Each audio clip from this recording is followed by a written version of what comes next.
I'm Ray Hoffman, host of CEO Radio. Steve and Joni Marchese are not only joined in holy matrimony, they're joined in holy entrepreneurship. We're here at the Adorama Live Theater in Soho, and let's have a CBS conversation, a WCBS conversation. Now, you are the CEO, Steve. Yes. And you are the president, That's Joni. Right. That's right. How'd you decide who was going to be what? Well, That all kind of has always just fallen into place. And like we each have our individual talents and they don't really cross over. And we don't try to cross over. We keep them separate. Okay, whose talent is what? so my expertise is more in managing, running the departments, working with the personnel. Steve's more in Big picture, deals, that sort of thing. Okay, now you're lifelong entrepreneurs, and I want to know about the story before we get into the company, which is a very interesting company called Lightstim, Irvine, California based. You're CEO, you're president, and it's moving in a lot of very interesting directions. But first, we need to talk about this entrepreneurial husband and wife couple. And the first thing I want to do is say, I find that entrepreneurism starts at a very early age, and I want to know which of you got the entrepreneurial bug at the earliest age. That's an interesting question. No one's ever asked that before. We met when I was 16 and Steve was 22. Mm-hmm. And I really think Steve had that entrepreneurial bug, and I learned from him. So when we were that age, we started a business called the Shady Lamp Company. And we would go around to restaurants in Newport Beach and take the Almaden wine bottles out of the trash bins, take them back to his apartment, drill them with a diamond bit drill, wire them for a lamp, and put layers of green beans, black beans, red-eyed peas, get lampshades from Kmart and go to the swap meet and sell them. Very California. Yeah, very, yeah. Well, did you have any entrepreneurial projects earlier? I mean, going back to a lemonade stand or anything? I had my own paper route when I was 10 years old, and I bought my own clothes for school and that sort of thing. But the big, like, I think right after the lamps, we opened. I actually opened the first detail shop in the world. And then Joni joined me a few years later in helping me build that, and we franchised across the U.S. and we're actually in the game Trivial Pursuit. Even like we had lots of press because it was a sexy story with Newport Beach and hot cars, you know. The first car detail place in the world? Right. What do you mean there were not car detail places? No. They were just car washes and guys in garages that did it independently? Not even guys in garages, just car washes where they would literally just throw a coat of wax over whatever dirt was already on your car still, and wasn't like, there was no detailing, getting in there with Q-tips and that sort of thing in the vents of your car, and really stripping the paint down to original, and then polishing and waxing. And well, I'm stunned by that. California being car culture, you'd have thought there would have been something like that decades earlier.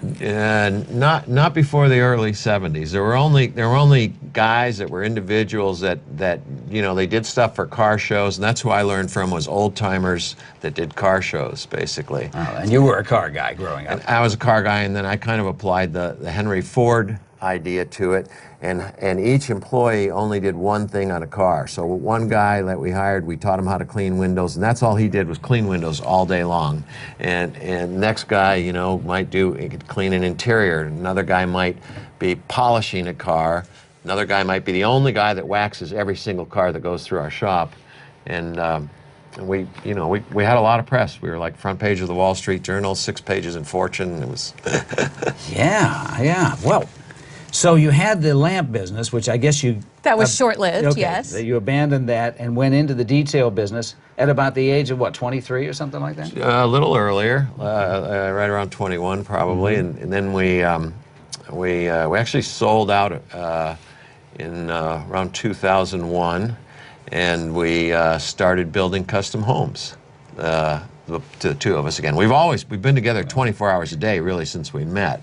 And we built big 5,000-6,000 square foot custom homes in Orange County, California. And the market was supporting that in 2001? Yes, until 2006 and 2007, then it kind of, yeah.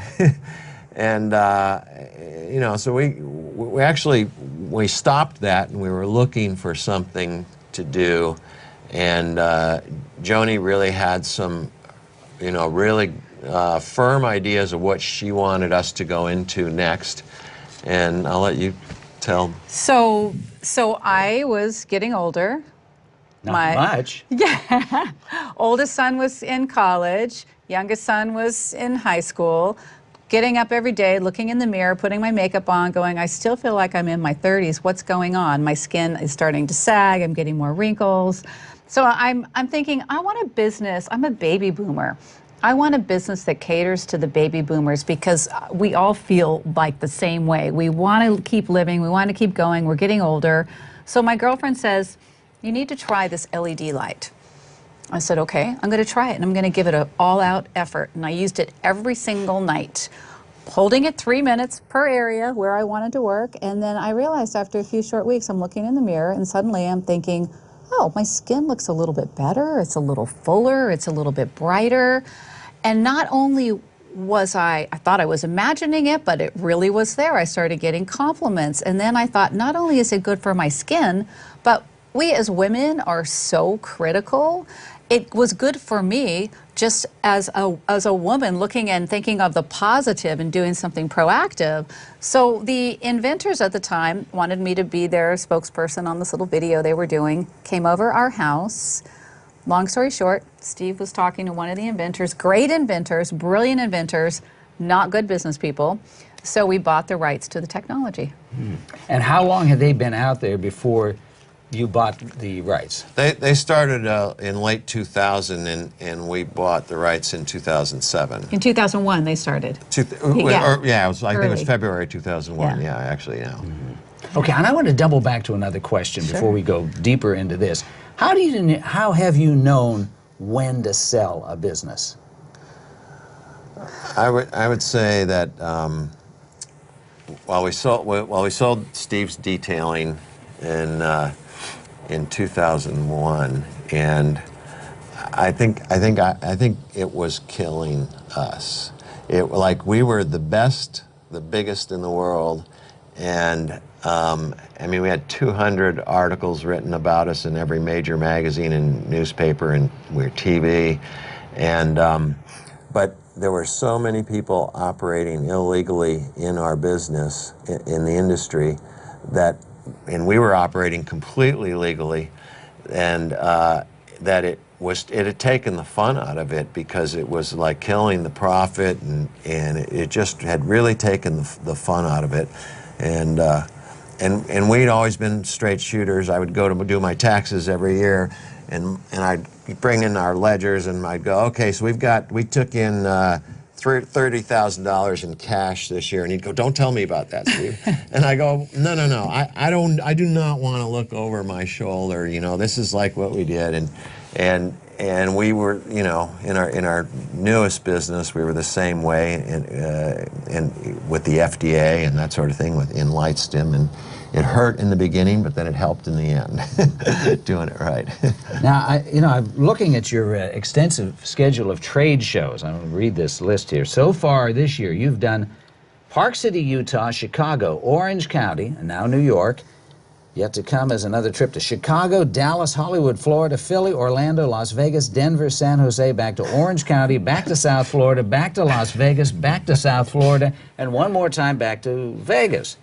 Obviously, trade shows are much more important in selling your product than I ever realized. Well, we have a couple different divisions in our company. So we have our retail division, where we sell our handheld lights to prestige retail. So, for example, Nordstrom, high-end retail internet sites. And then we have our professional products, which we sell to licensed estheticians, dermatologists, doctors. The trade shows are really for the industry, the professional industry. So we have teams that go out. We do some of the shows ourselves, especially with the launch of our brand new product, which we're going to discuss in a little bit. We are very involved in that, but we have a team that goes out. But you need to be out there in the industry to show and let people know what you have. And we figure that we have about 85% of the professional market between our handhelds and then our two-panel 1130 LED bulb LED lights that doctors use and estheticians use in the treatment room. And each of these devices has FDA approval. Yeah, actually, we have about 12 FDA clearances, and what's really unique is that all of our clearances are over the counter instead of RX. So any esthetician or any professional, they don't need to be a doctor, or any actual consumer can use our devices completely legally without needing a doctor's prescription. And the consumer product is just as powerful as the doctor's version? Yes, yeah, that's one of the things that, because of being FDA cleared, that we do not vary from. How difficult was it for somebody who had been in the auto detailing business to deal with the Food and Drug Administration? A big learning curve, I'll tell you that. Not just FDA, but just beauty, retail, professional, the whole thing was quite a learning curve. But it was, you know, like we had heard other people in the industry talk of how terrible it was, but Joni and I have always been people persons, and we enjoy people, and we enjoy conversation and social activity, and we just went into the FDA the same way. Like, we treated everybody like they were, you know, like they were nice, and they were going to be nice to us, and we treated them that way, and that's all we got. I mean, we ran into no trouble with the FDA. I mean, they make you jump through all the bells and whistles and all the hoops and that sort of thing, and you have to comply with everything they want. But as long as you're not fighting it along the way, and you're nice with the people that you work with, they're totally nice with you too. And I think one of the reasons we're successful, what I call seat of the pants entrepreneurs, is because we're problem solvers.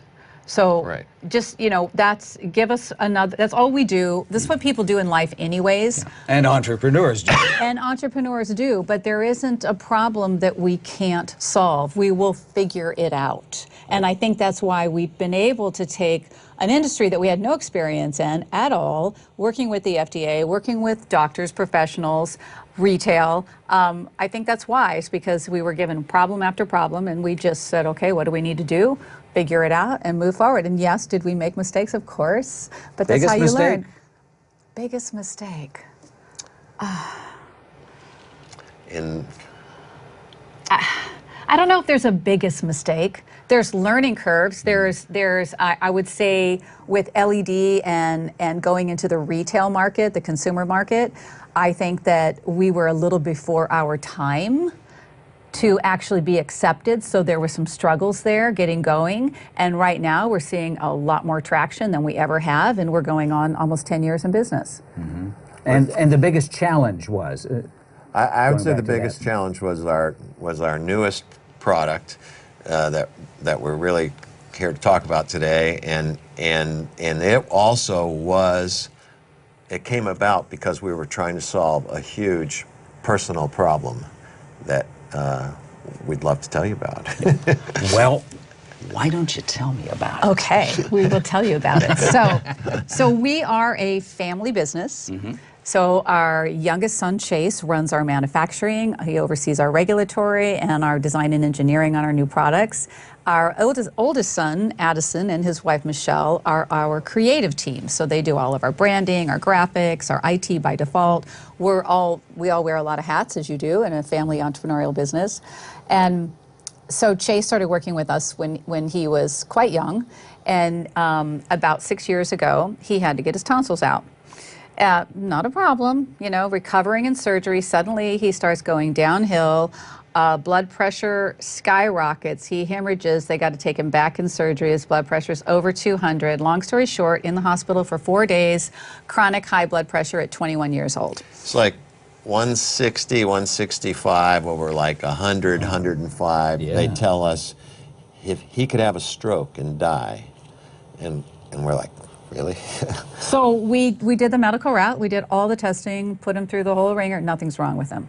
Put him on medication, brought it down about 10 points. He was running regularly about 155, 150. 165, yeah. Well, I was saying on the medication, but off the medication, he was up at 165, 167, like that. So we took him off the medication, did the alternative route, to no avail. So Steve says, knowing what LED does for your body and your cells, he says. So Chase and I are in manufacturing one day, and I go, Chase, you know, what we need to do is we need to build a whole bed of LED. And what we'll be filling, like basically what your cells do if you feed them the right wavelengths is they convert particular light energy to ATP, which is the cell's fuel that it uses to do its job. So I go, we can fill every cell in the body with like a full gas tank of ATP. The cells are designed to fix the body, but they're usually overwhelmed and don't have enough energy. They're overwhelmed by the environment, the bad food we take in, that sort of thing. Let's try to give them enough energy to see if they can figure out what's wrong with you. So we built a first prototype. And Over a period of what time? fast. We brought in another engineer into the business, and we built, you know, everything that we have is kind of Apple-esque looking. It's all white. It's clean, a real clean look. Our website, all of our products, and right, so we built what really looked like a white coffin. We called it the coffin, Yeah, actually. it had like 1/4-inch steel plate sides and a flat piece of glass on the top, but it had our great technology. Like we have our patented multi-wave technology. So where most LED devices have one wavelength of therapeutic light energy, we'll have 4. And so we're able to hit a problem from 4 different ways, which is a huge advantage to our company and has really made our company what it is today, is our great technology that we got from the inventors of it originally. So how quickly from the realization of the idea to an actual working coffin, we'll call it, an actual working bed, how long did it take? Well, I think for that first prototype, I mean, the whole thing took quite a while. The whole thing took 5 years of R&D that our son Chase ran the R&D team and came up with most of the brilliant ideas on the bed. And then 3 years of that was spent really closely working with the FDA. They were pretty convinced that an LED bed could not be FDA cleared, because they have examples of LED beds that they had seen in the past, which were basically tanning beds that had been, you know, remanufactured. But It took them about 6 months to build this prototype, right? And Chase laid on it for 3 to 5 days a week for 2 months, and we actually brought his blood pressure down to 130, 135 over like 85, 90. And we're like, wow, like not only did we feel great because we saved our son, you know, but we thought this could be a commercial venture. It was not started as a commercial venture. We had at no all. intention to develop the product and sell it to consumers. We were just You trying were to in the solve this. aesthetics business. Right. essentially. Exactly. Right. We were just trying to solve this problem. But we thought this is amazing. This is fabulous. So let's make it a commercial venture, not knowing that there would be 5 years having to hire a design and engineering firm, talk about problems to solve, and then FDA, like Steve was saying, that there has not been an LED bed that is cleared by the FDA. So there was horrendous hurdles, and it's one of those projects where you get in so deep, you just have to take a deep breath and go, you know what, we're in so deep. Whatever we have to do to finish this, we're going to finish it. And we're self-funded, so you know we haven't brought any capital money in. We do it all ourselves. Now, before we demonstrate the bed, I would like to talk about LED therapy and why it was demonstrated to be good in the first place. Sure. Okay. So the bed is we're doing a lot more than just feeding the cells the correct wavelengths of light that they convert to ATP, which is the cell's fuel that it uses, like I said earlier. The bed is actually FDA cleared for the temporary relief of minor muscle and joint pain, arthritic pain and stiffness, and that's because it's really reducing inflammation throughout the whole body, muscle spasm, soreness, muscle soreness, and also increasing blood circulation locally, which is on the bed, the whole body. But then it's doing something that we never knew it was going to do, and that we learned about 2.5 years into the project. We learned that some of the wavelengths of light that we were using in the bed actually help release nitric oxide in the body. And so you go, well, what's nitric oxide? What is that? Well, nitric oxide was discovered in the mid-90s by 3 scientists who were then later given the Nobel Prize in 1998, and it was when nitric oxide was dubbed the miracle molecule. And it's a signaling molecule in our body, and by the time we're 50 to 60 years old, we're still producing it, but we're not releasing it. It actually gets stuck in a certain place in our cells and actually prevents, to a degree, a small or a large degree, this production of ATP, this energy source of our cells. So one could start to see why we start to slow down at 50 and 60 and don't have the energy we used to have. And It also creates oxidative stress. So you have free radicals, and this creates inflammation, which is the basis to all of our degenerative diseases. so at 50 to 60, we're actually only producing about, or releasing about 15 to 20% of what we did when we were 20. And clinical studies show that if we had an abundant amount of it like when we were 20, it reduces heart attacks, it reduces strokes, it increases blood flow to the brain. For athletes, it reduces lactic acid buildup. So it gives an athlete more strength, more stamina, faster recovery time, and then he's got every cell in his body with a full gas tank too. Maybe the first time since he was 16 or 18 years old, right? I mean, and it's more, And it regulates hypertension, so hence the high blood Right. pressure and the story with Chase. Right, and many, many more things that nitric oxide does too. Well, you know, I think we should take a look at this bed. It's not easy being orange. I mean, I'm bathed in this orange light, and it's actually any number of other. If you get in really close, you'll see, as you know, Steve, that there's a kind of a bluish light in here, and an orangish light, and then a darker orange light, and there's probably another one that I'm not even noticing here. This is the bed, the $65,000 bed that I won't be putting in my guest room anytime soon. But you're awfully proud of this. We are. 5 years in the making, 3 years with the FDA. And so it has 2 different wavelengths of red and 2 different wavelengths of infrared. And that's our multi-wave patented technology. But the really big deal for the bed that we patented was these 30 individual modules. So the great thing about the modules is like if it didn't have the modules and you laid on the bed, your torso would get really nice and warm and feel really good, but your arms and legs would be receiving nothing because your torso's got a lot more mass than the arms and legs.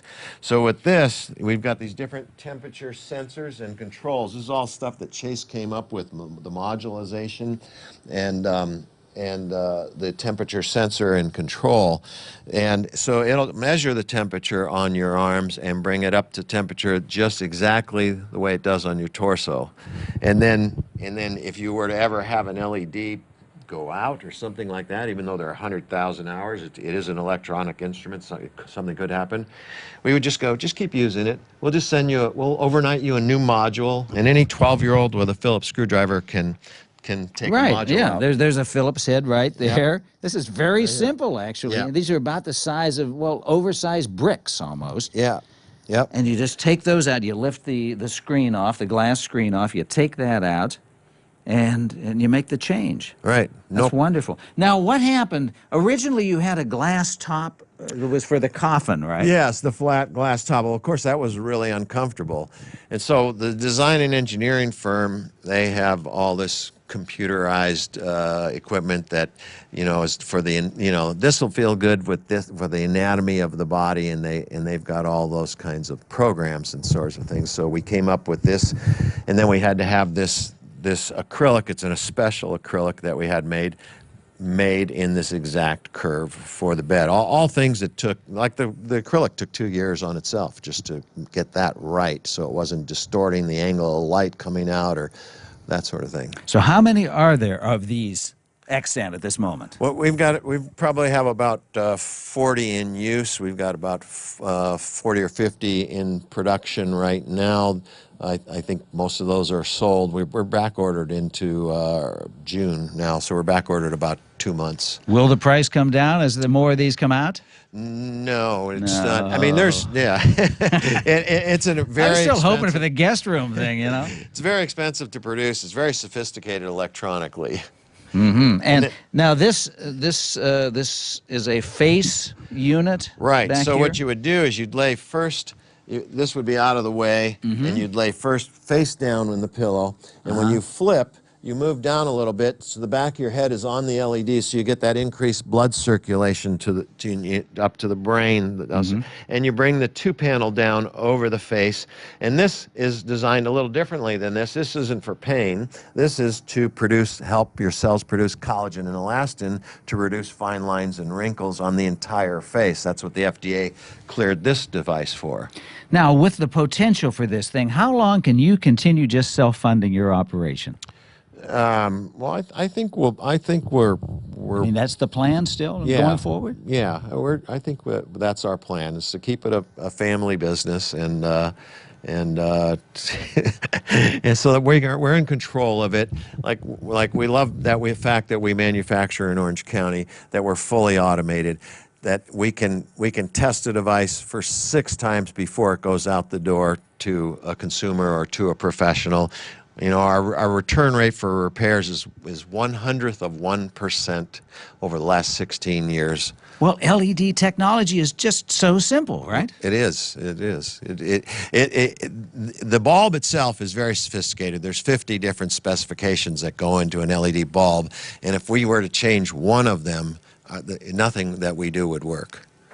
How often do you see each other? How many hours of the day do you run lot. across each other? I mean, is it constant interaction? We're in the same office, facing one another. We have share an Really? office. I would have assumed that you would have had at least an office of separation. Oh, no. When I say we're together, we're 24 hours a day. We're seriously. Yeah. No, we're always together. Chase always. is in our office at least somewhere between a minimum of 10 and 20 times a day. We're back and forth, Yeah. working on things, Yeah. and a lot of interaction. So how do you break away from the business? You can't be doing business 24 hours a day. How do you break away from it and just clear your mind of it? The don't. LED bid. Yeah, the belly that does it. You mean you lie down on the LED bed as you're... We gave away our guest Exactly. room furniture and replaced it with an LED bed, so we're on it every morning. Now, if I wanted to put an LED bed in my guest room, what kind of money would I be paying right now? About $65,000, and you would join a growing list. Actually, they're requesting them faster, and we can build them, of high net worth individuals that are buying the bed, spas, doctors, professional athletes, celebrities, physical therapists. Well, for $65,000, I think I'll buy a Stearns and Foster. Continued success to the Marcheses of Irvine, California. Thank you. This is Ray Hoffman. You can follow CEO Radio at cbsnewyork.com/CEO Radio. And we will continue with the WCBS conversation.